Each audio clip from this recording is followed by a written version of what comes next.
오늘 우리가 읽은 말씀 1절 말씀 한번 잘 보시기 바랍니다. 1절 말씀 보면은 그때에 바리새인과 서기관들이 예루살렘으로부터 예수께 나와 이르되 이렇게 되어 있습니다.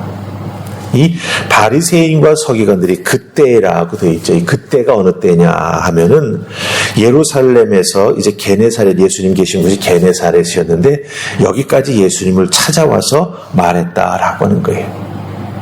근데 이 찾아와서 말하는 때가 어느 때냐? 우리가 14장 내용을 잠깐 기억해 보십시다. 예수님께서 갈릴리 호수 한복판에 배를 타고 건너가고 있었지 않습니까? 제자들이 그때 큰 바람으로 배가 흔들리면서 제자들이 많이 힘들어하고 두려워하고 있었죠. 근데 그 무리를 예수님 걸어오시지 않았습니까? 그 모습 보고 다들 깜짝 놀랐죠. 귀신인 줄 알았습니다. 근데 베드로가 알아보고 예수님 앞에 자기가 물을 걸어 예수님께 갈 수 있도록 자기를 이끌어 달라고 했지 않습니까? 그런 놀라운 기적, 그리고 배에 오르시자 바람이 멈추었습니다. 배에 탄 사람은 예수님의 제자들만이 아니었습니다. 다른 사람들도 있었던 것을 우리가 말씀을 통해서 알게 되는데 14장 33절 보면은 그렇게 제자들 아닌 배에 타고 있던 다른 사람들까지도 예수님께 절하면서 예수님을 하나님의 아들이다 이렇게 고백하는 장면이 기록되어 있는 걸 볼 수가 있습니다. 그러니까 그렇게 깊은 밤에 예수님께서 자연을 다스리시는, 바람을 다스리시는 그런 놀라운 기적을 볼 수 있었던 것이죠. 더군다나 배에서 내리니 그 도착한 곳이 게네사렛이었는데 게네사렛 사람들이 병고침을 받기 위해서 수많은 사람들이 예수님 앞에 다 나왔습니다. 예수님을 만지기만 해도 병 낫겠다라고 하는 믿음을 가지고 나왔지요. 그들이 다 예수님 통해서 병 고침을 입게 되었습니다. 여러분 생각해 보세요. 배에서 탄 사람들이 예수님이 자연을 다스리시는 능력을 보았습니다. 또한 게네사렛 사람들은 예수님의 몸만 만져도 낫겠다라고 하는 믿음으로 나왔는데 예수님을 통해서 병 고침을 다 받았습니다. 발 없는 말이 천리를 간다고, 그렇죠? 얼마나 빨리 소문이 났겠습니까? 바로 이 소문이 막 퍼져나가서 그것을 들은 이 서기관과 바리새인들이 바로 그때 예수님을 찾아왔다라고 하는 거예요. 자, 그럼 예수님을 왜 찾아갔을까요, 여러분들? 그 이유가 궁금하죠. 이런 소문이 막 났습니다. 그 소문을 듣자마자 예루살렘에서 바리새인과 서기관이 예수님을 찾아왔습니다. 그리고 입을 열어 말하기 시작했다라고 하는 거예요. 자, 우리 2절 말씀 보십시다. 거기에 찾아온 이유가 있습니다. 자, 우리 2절 읽습니다. 시작.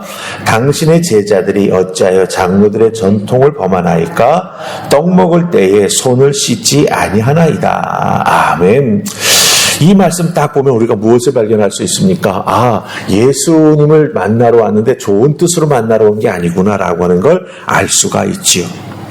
조사해가지고 뭔가 잘못된 것, 즉 율법을 범한 것을 찾으려고 그런 마음 가지고 예수님을 조사하기 왔다라고 하는 것을 우리가 알 수 있습니다.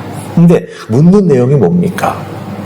예수님의 제자들이 밥 먹을 때, 오늘 말씀은 떡 먹을 때라고 되어 있습니다만은 식사할 때죠.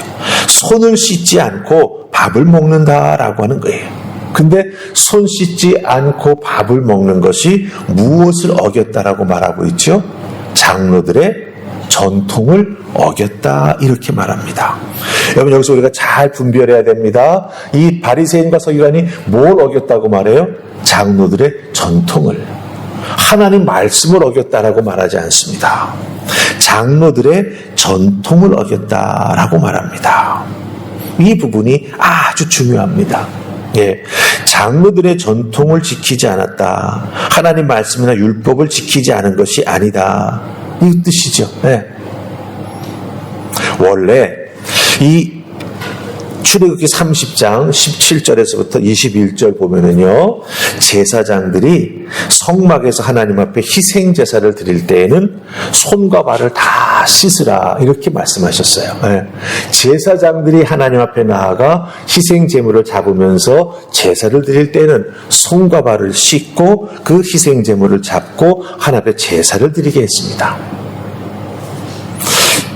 이것을 일반인이 밥을 먹는 데에도 적용하여 가지고 장로들의 그것을 해석해서 전통으로 만들어 놨다라고 하는 거예요. 어제 우리가 수요기도회 때 레위기 말씀을 보면서 7장부터 해가지고 10장까지는 정결예법이 쓰여져 있다고 말씀드렸죠. 정결예법에는 무슨 내용이 주로 담겨져 있냐면 유대인들이 먹어야 될 음식과 먹지 말아야 될 음식에 대해서 쭉 써 있습니다. 그걸 통해서 잘못하면 사람에게 이런 병이 생길 수 있다. 그것은 결국은 부정한 것이 된다. 이런 내용들이 쭉 담겨져 있는 거죠. 이런 것들에 대한 정결 예법을 잘 지키기 위해서 결국은 제사장들에게 하신 말씀을 누구에게도 일반인들에게도 일반 유대인들에게도 적용하도록 장로들이 해석을 해놓아 놓았는데 이것이 오랜 기간 동안 지켜져 나아가면서 전통이 되었다라고 하는 거예요. 이걸 잘 지켜야 자기 자신들이 정결하게 된다라고 하는 생각을 했던 것이죠. 근데 여러분 잘 보세요. 이 장로들의 해석, 사람들이 해놓은 해석을 가지고서 지금 예수님의 제자들을 비판하고 예수님을 비판하고 있다라고 하는 거예요.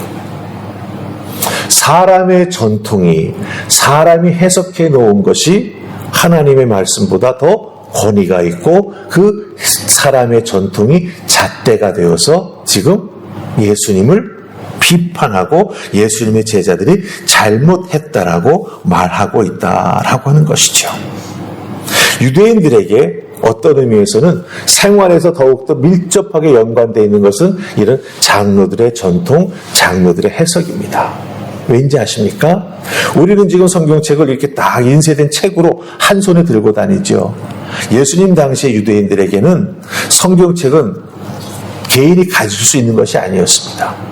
양피지, 두루마리 성경으로 성경이 기록되어 있습니다. 사람들이라 손으로 필사했습니다. 종이도 두껍습니다. 사람들이 필사하기에 아무리 작게 필사한다 할지라도 글자가 큽니다. 더군다나 히브리어는요 상용 문자이기 때문에 글자 하나하나가 클 수밖에 없어요. 그러니 성경 한 권도 두루마리 성경으로 보자면 이만큼 되면 부피가 엄청나게 큰 거예요. 그렇기 때문에 개인이 가질 수가 없죠. 그러니 개인이 말씀을 제대로 읽을 수도 없는 거예요. 그럼 결국은 뭡니까? 그 말씀을 읽고 해석해 주는 자가 권위를 가지게 되는 거죠. 사람들의 해석이 하나님 말씀보다 더 권위를 가지면서 하나님 말씀처럼 유대인들의 삶 속에서 굳어져 버렸다라고 하는 거예요. 이 전통을 잘 알고 있는 바리새인들이 이것을 가지고 어떻게 하는 거예요? 지금 예수님께 찾아와서 제자들을 정죄하고 예수님을 정죄하면서 뭐라고 말해요? 하나님의 말씀을 어겼다는 식으로 지금 이야기하고 있다라고 하는 것입니다. 이 부분을 기억하고 이제 우리 3절 말씀 보십시다. 자, 3절 같이 읽을까요? 찾으셨죠? 읽습니다. 시작. 대답하여 이르시되 너희는 어찌하여 너희의 전통으로 하나님의 계명을 범하느냐. 아멘. 그러면서 4절부터 해가지고 범하는 내용이 무엇인지를 예수님께서 말씀해 주셔요. 잘 보세요. 예수님을 찾아온 바리새인들과 서기관들이 자기들의 전통으로 하나님의 말씀은 꼭 지켜야 되는 거지 않습니까? 그것을 너희들이 범하고 있다라고 말씀하십니다. 그러면서 예를 드는 게 뭐냐 하면 자녀들은 부모를 공경해야 되는 게 십계명에 있지 않습니까? 그렇죠? 그런데 유대인들이 어떤 관습을 만들어 버렸냐 하면은요, 부모님들을 봉양할 때 들어가는 여러 가지 물질들이 있지 않습니까? 부모님들을 도와드려야 되는 것들이 있죠. 그것을 내가 하나님께 드렸다 이렇게 말하는 거예요. 그리고 부모님을 돌보지 아니한다라고 하는 거죠. 그게 바로 고르반 서원이라고 하는 것입니다. 고르반 서원. 유대인들에게 이것이 관습이 되어버렸어요. 부모님을 돌보아야 된다라고 하는 게 하나님의 계명 속에 들어가 있는데 부모님을 돌보지 않고 그 돌보는 데 필요한 모든 것을 하나님께 드렸습니다라고 고르반 서원을 딱 해버리면은 그것이 지켜지지 율법을 지키지 않아도 아무런 문제가 되지 않았다라고 하는 거예요. 내 부모를 공경하라고 하는 하나님의 말씀을 이 유대인들의 전통으로 그것을 말씀을 지키지 않았다라고 하는 거죠. 이 사람의 전통과 사람이 만든 관습으로 하나님의 말씀을 지키지 않고 하나님 말씀의 본질을 왜곡했다라고 하는 것이죠. 여러분, 이 부분이 오늘 신앙생활에 나아간 우리들에게도 굉장히 중요한 부분이 됩니다. 왜냐하면은 영향력 있는 사람의 생각이나 그 사람이 말하는 주장이 꼭 어떻게 되는 오늘 말씀 속에 나오는 장로들의 전통이 되어 전통처럼 역할을 할 수가 있기 때문이다라고 하는 거예요. 우리 믿음의 사람들에게 있어서 하나님 말씀보다 앞설 수 있는 것은 없습니다. 하나님 말씀이 모든 것의 기준이 되어야 한다라고 하는 것이죠. 누가 말해서 그게 아니라 하나님 말씀이 어떻게 말하는가를 먼저 살피고 하나님 말씀에 순종해 나아가는 우리가 되어야 한다라고 하는 거예요. 또한 교회도 여러분들 한 해 한 해 교회가 창립되어 가지고 교회가 자그하니 성장해 나아가면서 교회의 역사가 생기게 되죠. 그 역사가 생기다 보면은 그 교회마다 교회에 생겨나게 되는 전통이 있습니다. 근데 그 전통이 잘못하면 사람들의 신앙을 성장하는 게 아니라 사람들의 신앙을 정형화합니다. 벽돌로 찍어내듯이. 사람의 신앙을 벽돌로 찍어내듯이 찍어낼 수 있을까요? 그렇지 못하죠. 더군다나 요즘 젊은 세대들은 그렇게 벽돌로 찍어내는 것과 같은 정형화되고 규격화된 것을 굉장히 싫어합니다. 그런 자들이 교회에 왔는데 그 믿음의 자유함을 누리기 위해서 교회에 왔는데 은혜에 감사하기 위해서 교회에 왔는데 그 교회에서마저도 신앙은 이래야 돼라고 말하면서 벽돌 찍듯이 신앙을 찍어내려고 한다면 그 어느 젊은 세대도 교회에 들어오기를 별로 좋아하지 않을 것입니다. 그렇기 때문에 우리들의 신앙생활에 나아감에 있어서 가장 중요한 것은 무엇이냐? 하나님의 말씀이고 하나님의 말씀이 기준이 되어야 하고 하나님 말씀이 주신 능력과 은혜가 우리들의 신앙생활 속에서 넘쳐날 수 있도록 정말 기쁨으로 신앙생활에 나아가야 하며 또한 서로서로 돕고 서로서로 세우는 아름다운 믿음의 모습이 우리들의 신앙생활 속에서 세워져 나아가야 된다라고 하는 것입니다.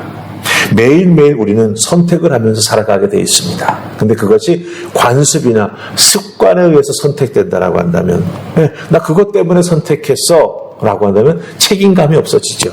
그럼 방종으로 흐르기 쉽습니다.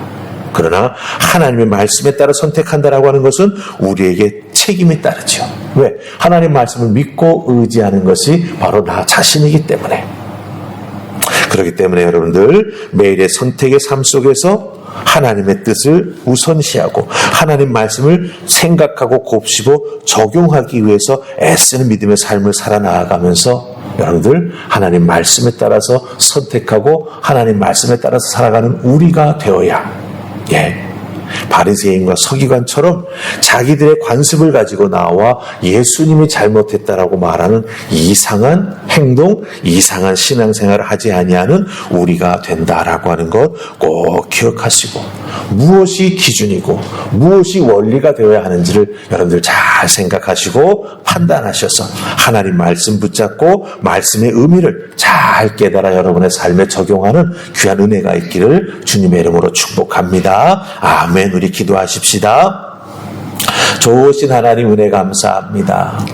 오늘 주신 말씀 잘 기억하게 하시고 주님 주시는 말씀의 은혜, 그 말씀이 우리에게 주시는 자유함, 그 말씀이 주시는 놀라운 능력들 매일매일 되새김질해 나아가면서 우리들의 삶 속에 기준으로 삼고 또 판단할 때 기준으로 삼고 적용해 나아가는 우리 모두가 되게 하여 주시옵소서. 주시는 말씀의 은혜와 능력에 따라 살아나가는 저희가 되게 하시고 새술은 세포대에 담을 줄 아는 믿음의 사람들이 다 될 수 있도록 하늘 은혜 더하여 주시옵소서. 오늘의 삶에도 하나님 말씀이 기준되어서 우리를 이끌어 주실 줄 믿사옵고 예수님 이름으로 기도하옵나이다. 아멘.